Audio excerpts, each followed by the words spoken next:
Iowa's News Now Sports brings you Black and Gold Glory, your all-access pass to all things Hawkeyes.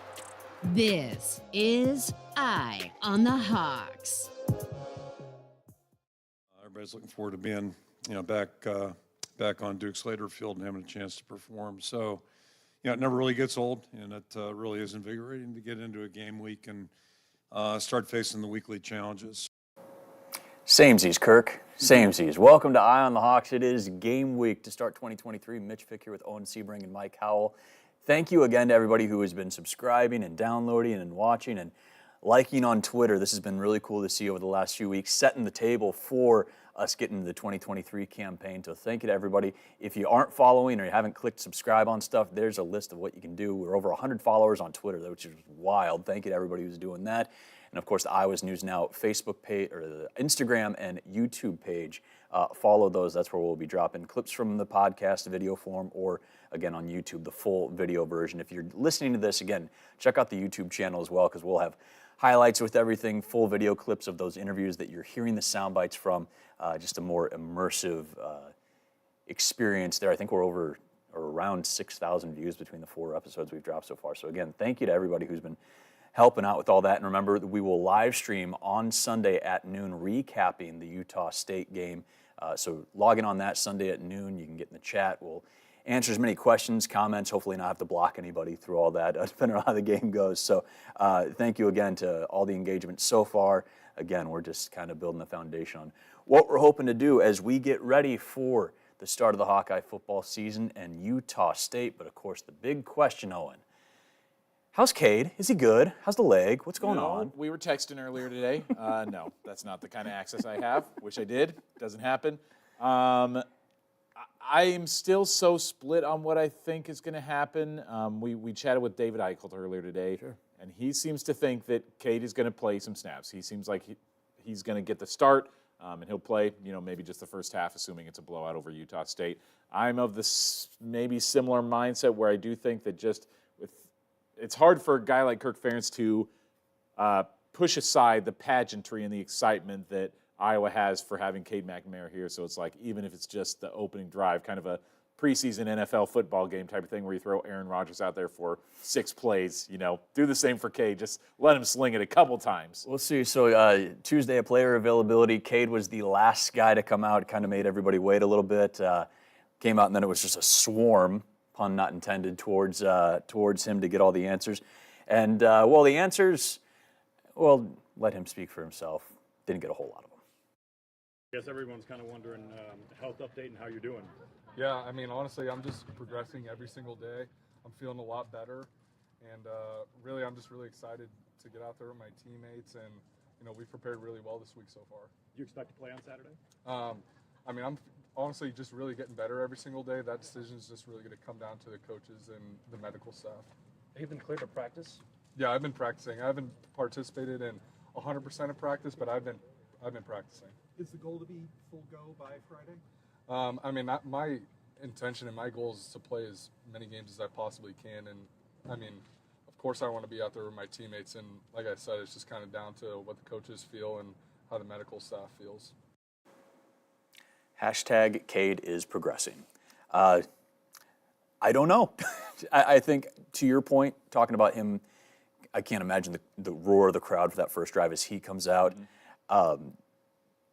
Again, this is a Utah State team that they're favored by more than 3 touchdowns over, a Utah State team that was 113th against the run last year. Mm-hmm. We've heard about this offensive line being night and day compared to last year when they were young and inexperienced.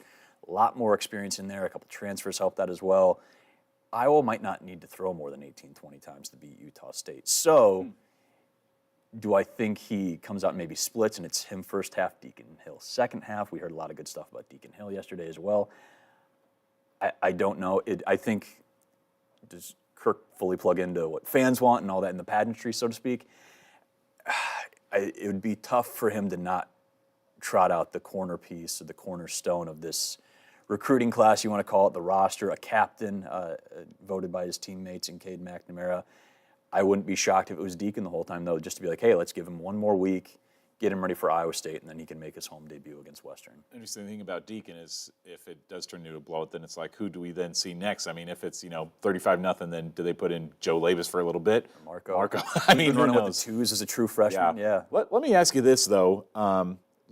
I don't know if either of you guys remember this. Last year at the season opener when they were playing South Dakota State, what were they favored by in that game? I mean, was the point spread a wide one in that game as well? Maybe I'm wrong on this, Mike. Do you know this? Since they're an FCS team, do they have a point spread on it? No, you're right. Because the UNI Iowa State game Doesn't have a spread. I had to look on several different websites to find for Entering the on dark auction. web to find Yeah. the line for you And I'm not even sure how accurate it is, but it said 23.5 for the Iowa State game. I was favored by more than Or the 4 UNI against Iowa South State Dakota game? State. I would imagine. I mean, South Dakota State came in preseason number 3 in FCS last year. I mean, they were. Yeah. It's widely accepted that it was going to be a difficult game, Sure. a tough matchup. But My only thought 7-3 with 2 safeties was not the forecast. Yeah, my only thought is that, to what I was saying earlier about, trotting Cade out for, a couple of drives maybe and then seeing what Deacon can do.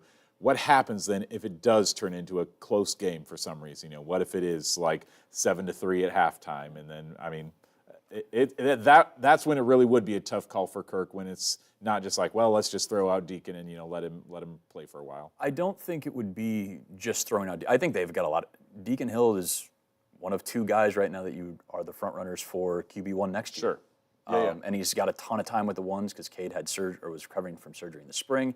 He's had 2 weeks with the ones as he was recovering from the Kids Day injury. So I don't think it'd be throwing him out. I think Deacon Hill could start for a lot of other teams around the country, I believe. Yeah. So I think that also will factor in the fact that I think they're comfortable with what Deacon can do. He's had plenty of times with the ones. Again, coming out, he's a 4-star recruit or whatever it was. He's got ability. He can play quarterback too, and he could be your starter next year. So I think that factors in well. If it is a close game, I think they would probably trust Deacon to get him out of it in a lot of ways. And I love Deacon. He's just a fun guy to talk to, fun story. I mean, I've talked about this before. His sister's a gold medal winner on the U.S. Water polo team. Just a fun guy with an interesting background. But it's just so much of Cade has been so heavily the guy. He is the guy, yeah, Kirk has talked about him so heavily that it is Deacon is definitely the second string guy.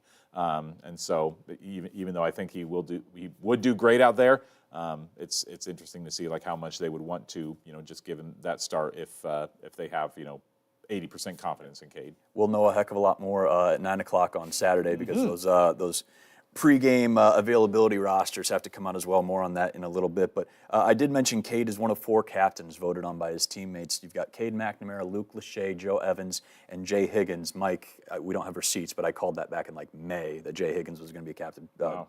He really did, in the newsroom.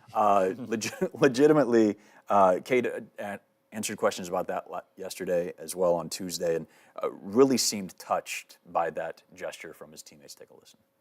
Yeah, I mean, that meant everything to me. When Coach Ferentz announced that I got elected to be one of the captains for this week by my teammates, that's what I really care about. Just knowing that, the guys have that much belief and respect in me. It really, really means a lot to me. Yeah, I get the feeling that's not something he takes for granted. Again, he came in, Cali trip. He's been the guy. He's been a leader, but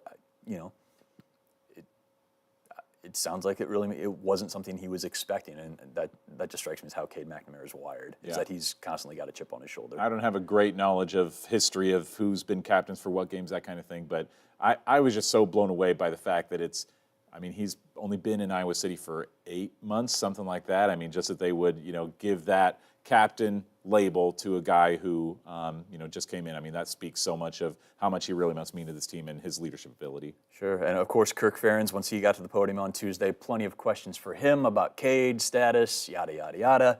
Here's the head hawk on everything. It's a strain muscle issue, soft tissue issue, and certainly started working at the end of last week. He's been practicing. I can't put a percentage on where he's at right now. He's been cleared medically. That's the good news. Then the thing we have to judge as we go along is how effective can he be, and can he go out and perform in a way that's representative of the kind of player he is. So look good in practice today. Well, it's kind of day by day. We'll see how sore he is tomorrow and see how he's feeling. And obviously we'd love to have him out there, but we also want to make sure he can perform at a high level. So would you say questionable is sort of the right way to describe his Oh, status? yeah, absolutely. Yeah, I think right now he is certainly. And I know what he wants to do. I know how he's wired, and that's part of our job, just to be smart about it. And, it's tricky. It's always tricky. So we'll just kind of take it day by day, see what it looks like. And, again, the number one, I think, first and foremost is what the medical people say. If you can't play, you can't play, but that hasn't been the case. So, we just want to make sure he can play effectively and make sure he can play in a way that's representative of the kind of player he is. There were so many questions about, is he questionable? Is he 90%? Is he 95%? Could he be the emergency quarterback if all else fails? We'll find. Kirk also had the funny comment. Was asked about, I guess that's a different thing that we'll get in a little bit, talking about other guys that might pop up on the availability list. But we're going to find out at 9 a.m., I suppose, aren't we? I mean, there's nothing else to really talk about there. Yeah, I mean, the quarterback thing, we've talked about it so much, and I mean, everything is just going to be speculation until 9 a.m. on Saturday. And with that, we move forward, except for one more thing. We'll have one more person weigh in. Of course, there's a TV side of Eye on the Hawks. David Eicholt from 24/7 was your guest on the show this week, and he had thoughts on, of just what's going on with the quarterback room and everything else in Iowa City. So let's take a look at that. Well, Dave, we talked about the guy all offseason after the transfer to Iowa. Now the injury comes up, and at this point, he's listed as a starter on Saturday. How much do you think that we're going to actually see Cade play this Saturday? I do think we are going to see Cade play. I mean, I think it's a big deal that he's been cleared medically as of Tuesday. And he's been practicing, I believe, since Saturdays when he came back. Iowa football put out that cryptic picture of him in pads inside Kinnick Stadium. But keep in mind, I do think that he really does have to play, because this is a guy that really has not played meaningful snaps since the college football playoff. I mean, he's a proven winner. He has a ton of college football experience, but he needs that in-game rep with his new team. Yes, he has chemistry with Eric All, et cetera, but I do think ideally he goes out there, Iowa scores 4 touchdowns in the first half, bench him, put in Deacon Hill as the backup for the rest of the game. And you alluded to it a little bit yesterday and in the show as well. I mean, how big it is that he is a captain on Saturday, just because we haven't seen an Iowa quarterback be a captain of the team in a few years. Yeah, and again, I also can't remember the last time an injured player or a guy that has not played has been a team captain. Yeah. So I do think that, maybe I'm reading too much into it. Maybe I have my tinfoil hat. Insert the gif of just the conspiracy theory. But I do think we are going to see Cade. Quite honestly, I do think just from morale of the team and the fan base to really kind of get reignited into the season, I think it is important that Cade trots out there and leads the team out on Saturday. And I think we are going to see that. It'll be a cool moment. It will be. Again, when that offense goes out the field for the first time, I think that'll be really cool. He makes a lot of really good points. And if you want to see the full episode of Eye on the Hawks, that's going to be 6 o'clock on Fox 28 on Thursday, or it'll also be on iowasnewsnow.com. It'll be on the YouTube channel as well. And I believe it's going to be a special Eye on the Hawks podcast as well. Yeah, that's right. Yeah, David's such a great guest to have in, because, I mean, I said that he knows more about Iowa football than about 99.9% of Iowa residents. Kirk Ferentz might be the only one I'm leaving off of that list, but yeah, just has such great knowledge. We're going to have a different guest host every week on Eye on the Hawks, but even if we did not, Dave would be the perfect guy to bring in every week, just because of his deep, vast knowledge of Iowa football. He might be the utility guy that's leaned on. We talked about Deacon Hill a little bit. I would say there's a fairly decent chance we see him in some capacity on Saturday. Again, the guy who's in the running to be QB1 in 2024. Kirk also talked about just his journey to Iowa City as well during Tuesday's presser. Yeah, a lot regarding Deacon, a lot better than 3 weeks ago, 2 weeks ago, or 1 week ago, and that's what camp's for, to watch guys improve. And if there is a blessing, when Cade was out, gave him every opportunity to work a lot. And then Joe just returned last week, at the end of last week, so it's good to get him back out there. He looks good, and he seems like he's fully healthy now. It would have been nice to have him the whole period, but we didn't. And so he's playing catch-up, but I think that month of December really advanced him as well. You mentioned a little bit, or well, I guess it was David who was talking about the amount of time that has passed since Cade last played meaningful snaps. Same could be almost said for Deacon. I mean, he is what, his second year of college. Played a little bit in a blowout last year for Wisconsin. Yep. Senior year of high school, he didn't get to play because he was in California. They got their season canceled because of COVID. So junior year of high school was the last time he really played meaningful snaps. So it's been a long time since he's been on the field. Yeah, and again, a big deal getting Joe Labus back out there in practice. Marco Lainez, as much fanfare as he comes in as a recruit, he's QB2, fresh into the program there for a couple weeks. So good to get everybody back and healthy. But of course, this is a Kirk Ferentz team. It is going to go as far as the O-line can go. We touched on that a little bit. Young group in 2022 took some lumps for sure.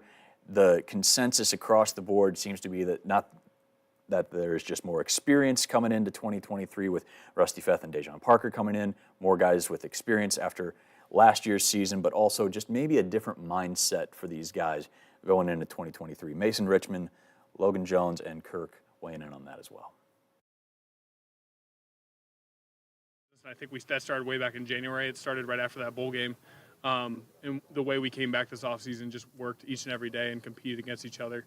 That was the most important thing for us. And just each and every day, all of us going out there, just having a purpose. I think that's the most important thing. I think there were sometimes last year we might have gone out there and just gone through the motions. But, our coaching staff and some of our leaders have really emphasized going out there with some purpose and motivation. Last year we didn't have the, I guess you could say, depth at a whole lot of positions or trust in these guys. But I really feel like you can plug any one of our backups in, and they could start a football game too. There's a lot of trust in every one of these dudes to go out there and get the job done. They understand what they need to do and understand what they can't do at the same time. I understand what it's pass pro, they can't get beat inside and things like that. So you like I said, you can put anybody in there; they're going to get the job done. You pulled Linderbaum out of the equation the last 2 years. We haven't had a lot of experience up there. Or you think about a guy like Colby had 11 starts going into last year, but there was a true freshman where he was just trying to survive. In all fairness to him, so. It's just a whole night and day situation right now. We got a lot more experience and, a little bit more maturity. So he was mentioning Connor Colby 2 years ago, started 11 games. That freshman that was just kind of in there was Mason Richmond, who you can now make a pretty compelling argument is the best on the offensive line. I mean, he's right there. He's at left tackle now for a reason. Definitely more experience. Again, Logan Jones last year was still moving in from D tackle. Again, replacing Tyler Linderbaum is not an easy task. It feels like he's taken a big jump. Jennings Dunker, two-time now hay bale champion. People are hyped up about that. I don't know if it's a honest unit of measurement of success. I assume it's all pro, though, for sure. Definitely positive. There's high expectations for him at right tackle as well. This feels like a group that there's no way where to go but up. And again, going into Utah State, a team that struggled against the run last year, it feels like this is a great opportunity from that first drive, maybe even regardless of who's throwing the ball, this O-line gets to make a statement right away and pave the way for Caleb Johnson and company. Yeah, and this is something that David and I talked about as well. And I asked him about who one of the best linemen would be on this year's team, maybe the guy who breaks out as a star. He actually pinpointed Logan as the guy who he thinks is going to be the star on this year's offensive line. But yeah, just looking at these guys, I mean, it just seems like there is just different energy, and it seems like everybody around the program talks about how this starting five, or even if starting five might not even be the right word, because there's so much depth there that it's almost like starting eight that you could have or refer to the offensive line, that it is just a night and day difference from where they were the last 2 years. That was the term Kirk used yesterday, and I think he doesn't have any sort of problem if you are rotating 8-9 guys on that, especially early. Flex that depth. Again, something that wasn't really there last year. A lot of inexperience. The O-line, he said, was right there with the wide receivers in terms of the moves they made. Again, Logan Jones was fresh off the D-line trying to do that, again, with the inexperience everywhere else. One scholarship wide receiver going into the opener last year. A lot has changed. A lot of experience certainly out there as well. What do you guys think is a realistic expectation for this offensive line to grow? Like upper half of the Big Ten, top three. It's hard to gauge because there's not like a stat group. Your unit of measurement too? Yeah. That's the other thing is what are the metrics to measure? You could look at sacks given up. But I think at least in the pocket, Cade is is better in the pocket than Spencer was last year. He's just kind of didn't have a lot of mobility back there. But can it be one of the best groups in the Big Ten? And if it is, then Iowa probably has 10, 11 wins. I think it'll really go, again, I talked about just the rushing game, and especially with Caleb setting up to maybe have a big sophomore season. I think rushing yards will be a big measurement. Scott Docterman a few years back, and I always kind of used that as the template to measure, was Iowa was something like hundreds of wins and very few losses when they run for 100 yards. And you saw that attrition start to hit and wear on stuff, and I've probably got some updated numbers that I'll try to share on Twitter later this week, or X, whatever you want to call it. But the run game is a big measurement, I think, because you have to have a good O-line there. Sacks are going to be a big one too, but I think Iowa can be in the upper half of the Big Ten, if not higher. This is a group that I know we talked a ton about quarterback and the offensive weapons there. That O-line is going to make or break everything, in my opinion. We got outed last week for not knowing too much about the head coaches in the Big Ten. Or Tom Allen at Indiana, Mike Locksley at Maryland. Talking about that? I might know even less about some of the offensive line units over on the eastern part of the Big Ten, but I don't have any reason to think that this Iowa team couldn't be a top 3 offensive line in the Big Ten, and maybe even higher than that based on the experience and the talent they have coming back. Again, it's hard to say any sort of statistical measurement because those don't really exist on the O-line unless you want to talk about sacks given up or something like that. We've heard a couple of opinions. I think I talked about Jennings being the star of the offensive line coming up. David said Logan. You maybe said Mason would maybe be your pick today. I think he's really good. Mike, what do you think? Anybody? Yeah, I remember listening to Kirk yesterday, his presser. He had a lot of glowing things to say about Mason, and he was the one that was moving around last year, right? Now he's solidified, and did you say his left tackle or right tackle? Tackles are both him and Jennings. He said left tackle, Jennings make or break. He's going to be there, at right tackle. Yeah, so I would go with that.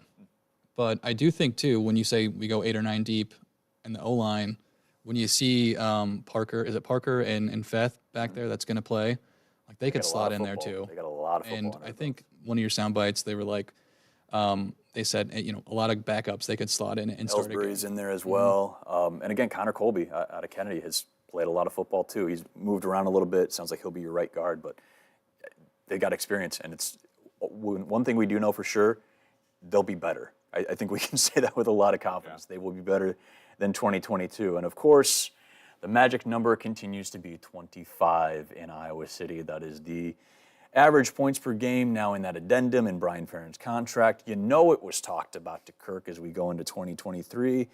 And in typical Kirk fashion, he had a little fun with the questions about trying to average 25 a game. So I got 2 thoughts on that. So I could probably get fired for this, but like one of my favorite all times wins here was 6-4. I mean, and so maybe I'm revealing my inner, the inner reason why we are struggling this way. But that was the best way to win that day and taking the safety. And I just had a feeling like they weren't going to move the ball on us, and they threw it right back to us after the punt there coming out of the off the 20. So you just try to figure out what's going on that day, and you play to that end. And then I think probably the most important stat, if you want to rank coordinators, would be wins per coordinator. Like how many wins does this guy average when he's the coordinator? And we've trying to think. I've been around 4 coordinators. Oh, no, that's not true. 5 in my career here, if you include assistant, and 3 defensive coordinators during my 34 years. And those guys all have pretty good numbers in terms of, the amount of wins they were involved in as coordinators. And that should be a coordinator's job, too. What's best for winning, whether it's, blitz or don't blitz or all that stuff. It's got to be in the back of everybody's mind. How can we win this game collectively? I'll paraphrase what Kirk said about his wife's opinion, Mary's opinion, way back when. I think he said this was 40 years ago. When you win, that seems to just kind of fix everything. And I think contracts, whatever, if Iowa wins, I think everybody will be all right with everything else, as long as maybe you score a little more than last year. More than 25 or so, roughly? Who's going to put a number on it? But, certainly. Looking at this box score for that 6-4 game. It was a wild game. Iowa had 10 first downs. Penn State had 6. The yardage is 168 Iowa, total yardage, 147 Penn State. This is like 1940s football. I remember watching it when I was 14, and I loved every second of it. To a person, if you ask Iowa fans that watched that game or followed the team forever, more than not would put that up there as one of their favorite games of all time, because it is every June 4th. Quintessential Iowa football. day. The fact that you gave up 2 safeties and still win, that's just, it's kind of perfect. It's kind of the perfect representation of what Iowa football can be, where you just find success however you can. And yeah, certainly a nostalgic moment there. Let's go back real quick. We have learned a couple little details and some things that we can at least see through in terms of what we've learned about gambling suspensions. Noah Shannon is appealing his season-long suspension. Again, Kirk took some time to talk about just how adamant he is that hopefully Noah can get a little bit of a break there for betting on another sport at the University of Iowa. the two other people that we don't know about, the two other players that were facing some sort of suspension. It was spelled out last Wednesday that it was two guys who have significant consequences, which we took as people who are losing their eligibility entirely. Aaron Blom and Jack Johnson, who were both accused of betting on Hawkeye football games, aren't on the roster anymore. Noah was the one that was said to be appealing, and then we had these two with suspensions. We were told that they probably aren't going to appeal those, which tells me we still don't know who they are. We might not ever know. He was asked about if that would show up on the availability roster, and Kirk kind of laughed and said, I don't know, we'll find out. I got 3 days to figure that out. Yeah. I would imagine that means if they're not appealing, those suspensions aren't that long. Something that they could sit out with non-con or something like that, and they're backed by Penn State. So we don't know a lot more, but we can connect a few dots, I suppose. Yeah, I guess so. That's all we can ask for. Another thing that, this goes back to the quarterback conversation where it's like it's all speculation until 9 a.m. on Saturday when we see the depth. Yeah, when we see the depth chart come out or who's going to be starting in that game. So, a little bit of an update. I guess it's like we've things talked together about this so much, and there's not a whole lot to add other At least than if it's not 9 a.m. on Saturday, it's 11 when one of the see if anybody's whoever is if they're a starter or not a starter in play, they're not. Yeah. Oh, sure. Yeah. We'll keep eyes peeled and we'll figure that out. Let's switch over to the defense real quick, though. Of course, a few different faces in there. Going to be some different guys filling in for Noah's absence on the D line, but probably one of the deepest positions or spots units they've got in Iowa City. But one of the big new arrivals is Nick Jackson, a guy who, like Rusty Feth and Dejon Parker on the O-line, has played a lot of football, was a star at Virginia, 350-plus tackles in his career so far.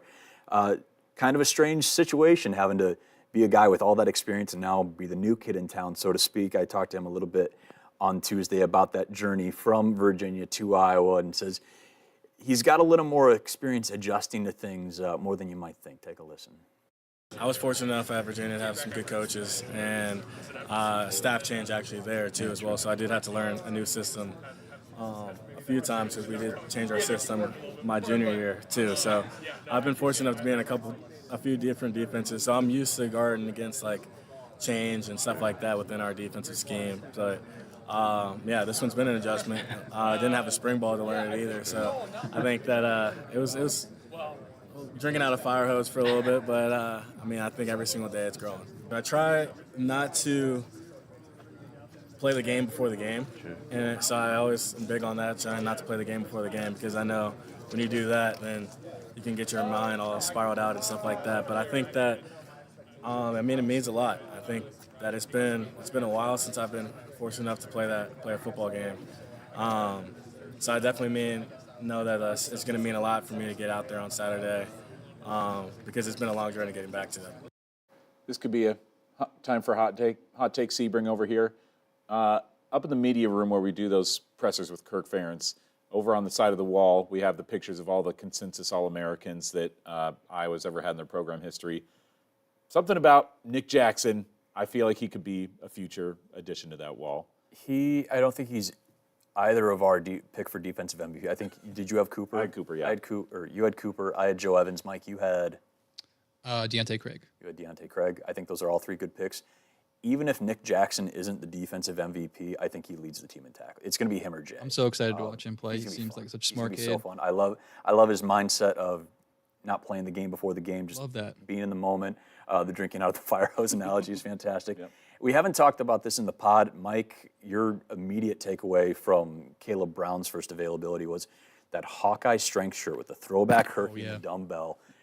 We're seeing more of them. I meant to ask Nick, as soon as he walked up, I saw that shirt. I was like, I got to ask him about the shirt. And then I forgot to ask him because he has such great answers. Kids Day, everyone was wearing one. We will get down to the bottom of where these shirts are from and when they will be available. I'm so jealous. All the players, and I know this is by design, have all the coolest gear. And then when you go to like Hawk shops or whatever, it's like, I don't want to, I want the stuff they're wearing because it's just a cooler design. All you got to do, just make the Hawkeye football team, and you get the best swing. That was something that David talked about, too. We didn't even talk about this on the podcast, but off camera, he was just saying how Nick Jackson is just the easiest guy to talk to. Great soundbite, somebody who's always thoughtful, brings something interesting to the conversation, just somebody that's really just going to be a lot of fun to cover this year, both on and off the field. And we'll talk to Greg Morris about those shirts. Maybe we can find some. Speaking of a guy who's really fun to talk to and who's seen a little bit of football in his day. 12th year starter Joe Evans, 6 years, which is still quite a bit. One of those captains, walk on to scholarship.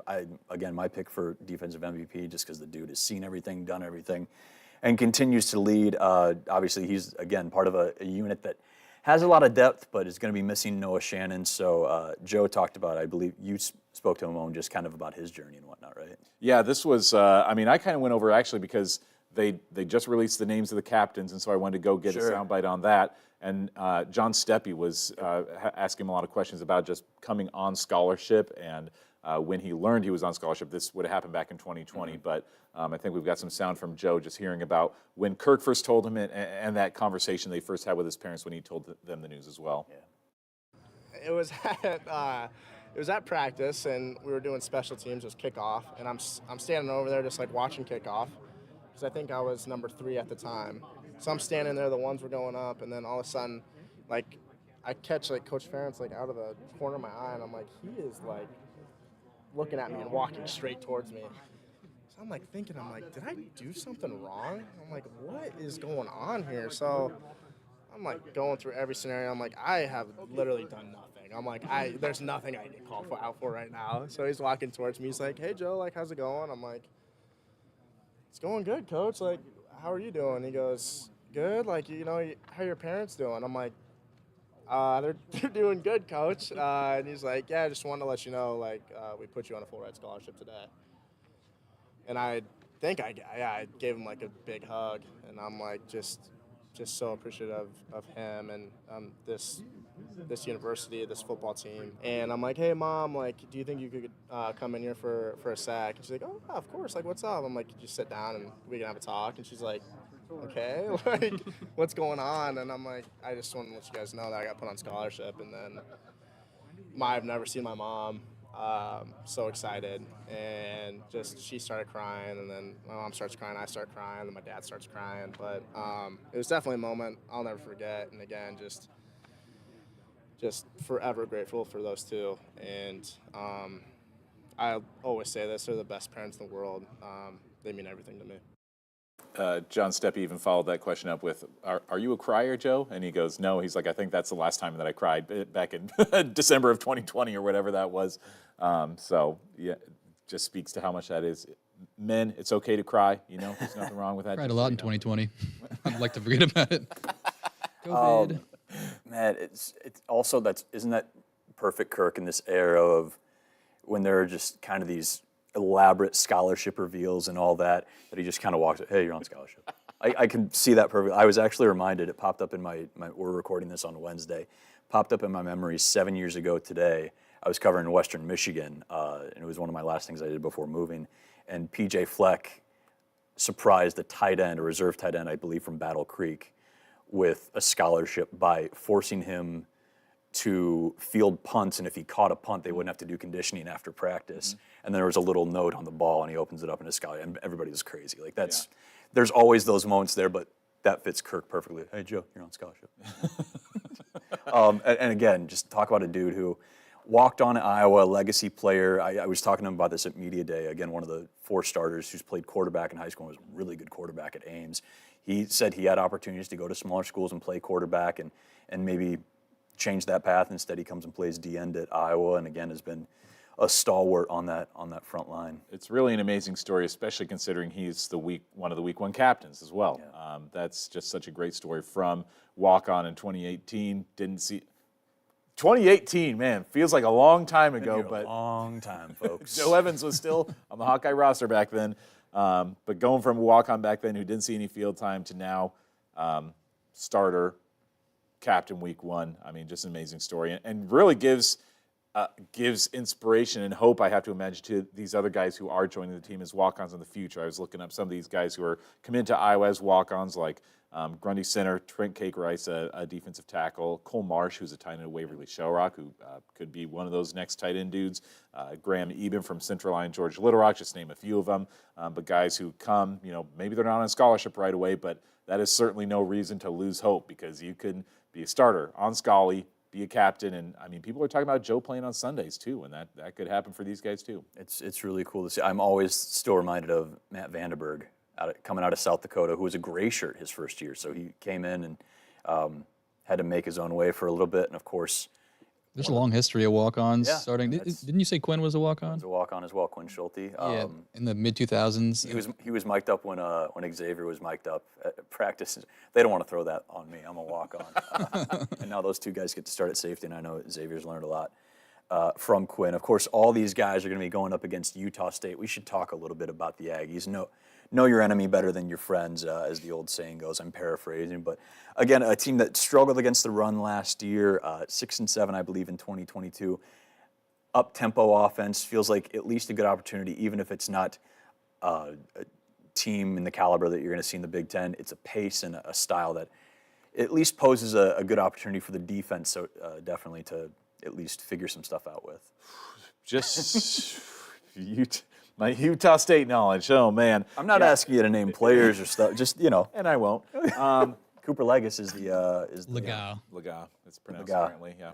French, maybe? I don't know. As we've established with names, I'm learning. Yeah, I mean, even David and I were talking about this, how yesterday it's like, we didn't really ask any of the players about anybody from Utah State. It's tough really, non-con. Tough non-con. Yes. It's excitement of what you're doing to start the season and an unknown opponent like this. Did you guys see this quote Tyler Tackman from the Register I had did see that, from yeah. Legas? What's it say? I don't think it says. For me, just watching film so far, I think it's not the most confusing defense I've ever seen. They really stick to base stuff, but just do it really well, which is what makes them so awesome every year.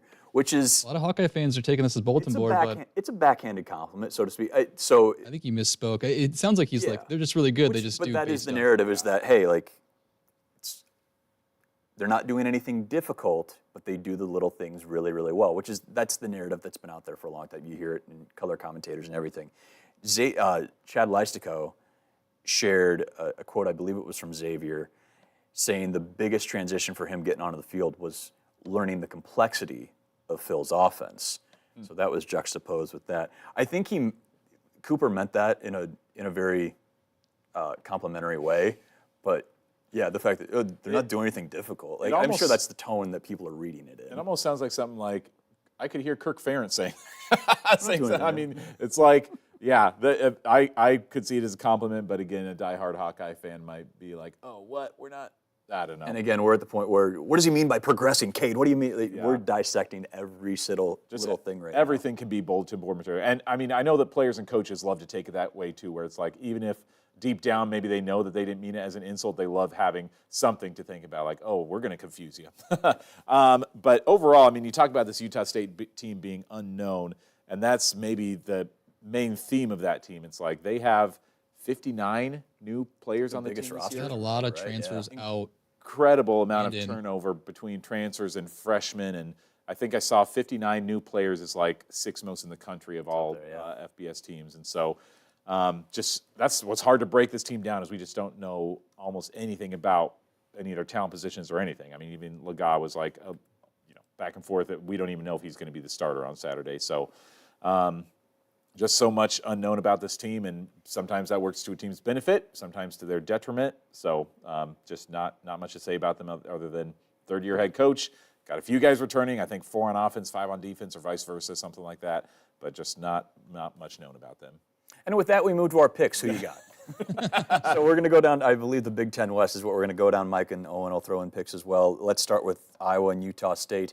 The great unknown, are you going to gamble with them at all, so to speak, or who do you got coming in on Saturday for the Hawkeye opener? Are we just picking straight up winner, or are we doing money lines? Or I didn't send you picks, did I, Mike? That's my fault. You didn't. I don't have any graphics either, but I think it's a 25.5 point spread. I think that's changed a little bit. Let me see. Really? Has it? See. I did it. I looked up the spreads last night, so I don't think Chad, anybody. they may be off. Nobody shout out to hears. Chad Leistico for just tweeting this out. By the way, Tyler, who you just mentioned, has been doing awesome coming. He's out great. in the last, I he's like had his some articles really, too. Really good. I'm a big supporter of Des Moines Register. Iowa line, according to Good Chad, work. about an hour ago, as of taping here Wednesday afternoon around 2:15, dipping a touch now minus 24, down from 25.5, over under 44.5, down from 45. Opening line was Iowa by 21, over under a 48. So I say we take the spread and then do 24. I'm still taking it. going to be coming up on Thursday to kick this whole shebang off. Nebraska at Minnesota. The Matt Rule era starts in Lincoln. PJ Fleck going into, I believe, his 8th season in Minnesota. I'll start Minnesota -7. I'm going to take Minnesota to cover. I think if you play this game in November, Nebraska could cover, maybe even win, depending on where it is. I really like this Minnesota team. Like I said, I think they finish second in the West to Iowa. Eighth in Kaliak-Manis, struggled against the Hawks a little bit, then went into Madison the next week, threw for 300 yards. He's back. Sean Tyler's a transfer from Western Michigan who's a 1,000-yard back coming from the MAC. He's going to pair up with Bryce Williams. Minnesota's got a lot of weapons. I like Minnesota to win and cover to start the Big Ten campaign on Fox 28 at 7 o'clock on Thursday. I don't know. Again, maybe I'm just sticking with Nebraska. Every year Scott Frost was around, I kept saying, like, oh, maybe this will be the year that Nebraska turns the corner. My UNI roots, when I knew Scott Frost a little bit when he was the linebackers coach there at UNI, was showing through a little bit there, but it just never happened, obviously. So Matt Rule, though, I don't know. I kind of like Nebraska in that game. I think that this could be a turn the corner season for Nebraska. I think your pick does not rule Matt Rule. LOL. I've got the Gophers. I think I agree with Mitch that this game gets played at the end of the season, and when Iowa plays Nebraska, I think that might be a tricky game once they get things going. But I just think game one, I don't think they'll be ready. So I got the Gophers. Okay. Row the boat. And then Saturday morning, right at the same time, the Hawkeyes are kicking off. Fresno State at Purdue. Boilermakers a 3.5-point favorite. New coach, new quarterback, no Charlie Jones. A lot of things can change for the Boilers. We'll start with you, Mike, though. Who you got there against Bulldogs and Boilers? That's a low line. I hadn't looked at it yet. Don't know much about Fresno, but I think all I've been hearing from Purdue Twitter, which I do have some people that I follow, is it Carson Hurd? Is that his name? He's a stud, the quarterback. Now it's Hudson Card. Yeah. Hudson Card. I switched up. I knew his name until you said it, and then it got in my head, and it got jumbled. With that, Hudson I will Card's take Purdue. We're going to figure out names one of these pods. Yeah, that's an interesting one. So you said it was what, 3.5? 3.5, Purdue by 3.5. Yeah. I don't know. Fresno is such a weird program. It seems like one year they're just atrocious, and then another year they'll be like, legit one of the better group of 5 teams. Give me Fresno State. Hudson Card, I believe, will be great for the Boilers. Never lived that down. A new era starting with, I think, Purdue by 3.5. I think they'll be good to go. Okay. Buffalo at Wisconsin, 19th ranked team in the country. Badgers favored by 28 points to start the Luke Fickell era. Who you got? No problem picking Wisconsin in this game. Do they beat them by 28? I think they do. I think that Buffalo is not going to be able to do much. Again, Wisconsin's got a lot of weapons coming back on offense and defense, and I don't think Buffalo's going to be able to move the ball very much. So I could see this getting to, in the area of 42-0 territory. Michael? I got Buffalo. I think it's going to be a blowout, but 28's a lot of points. I used to bet a lot of these week 1 games too with spreads, and I get so annoyed because I'm watching them like just, in the fourth quarter. But it could, 34. Window into Mike's world on Saturday. 34-10 is a blowout, and they're not covering. So I'm going to take Buffalo. Okay. I don't know anything. I know Tyree Jackson, a kid I covered in high school, was a heck of a quarterback for them. Turner Gill took him to a MAC title. Doesn't Charlie Jones go to Buffalo? Charlie Jones started at Buffalo. Tyree Jackson was a quarterback. Right. Wow. So that's all I know about James Buffalo. This is Another not transfer. Turner Gill's Bulls team, though. I think Wisconsin will pour it on to start the air raid era in Madison. Of course, that'll be a big game for the Hawkeyes coming up in mid-October. 6:30 Saturday night, Toledo at Illinois. I know meteorologist Kason Frericks, a big Illini fan. Scared of the Rockets. Should the Illini be? They are favored by 9.5, Owen. Maction. Boy, that is troublesome. I don't know if that is the proper tone to use with Maction. If Kason is afraid, then maybe I should be too. I don't know. You really like Illinois this year, don't you? I do, yeah. I'm taking Illinois. I'll just jump in ahead of you. I'll take Illinois as well. I think that that could be a game that ends within 3 points or so of each other, but I'll take Illinois. I'll take Illinois to cover as well. Luke Altmaier, I think, has a nice little debut for them after Tommy DeVito really stabilized the quarterback position in Champaign. Of course, you got to replace Chase Brown, but I think they'll be okay. And then a Sunday morning game. Biggest game of the week. People could argue that, yeah. Northwestern at Rutgers.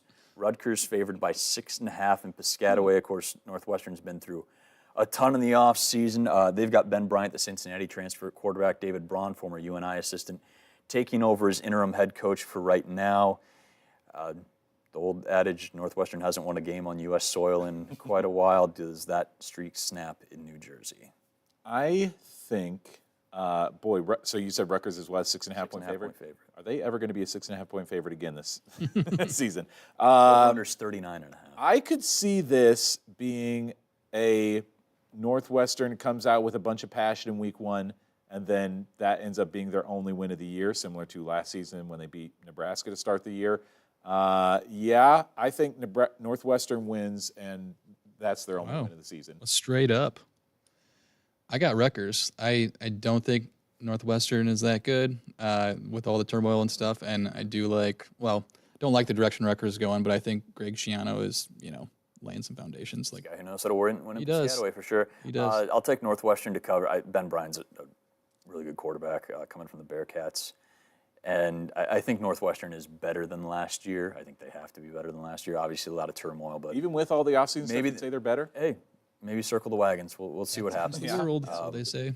So that's where we are as we wrap up our first pregame edition of Eye on the Hawks. This is what everything's been building towards after we launched in mid-August. Let's get you those social plugs one more time. If you aren't following already, you can go to Eye on the Hawks on Twitter, X, whatever you want to call it, YouTube page for Iowa's News Now, and Instagram. We'll have clips and full episodes and videos there. And remember, Sunday morning, or Sunday afternoon, I suppose, at noon, will be our first reaction podcast. We'll recap everything from the Utah State game. We want you in the comments, sharing your thoughts and everything. We'll get to those, as many of those as we can, as we go live on YouTube again at Sunday at noon.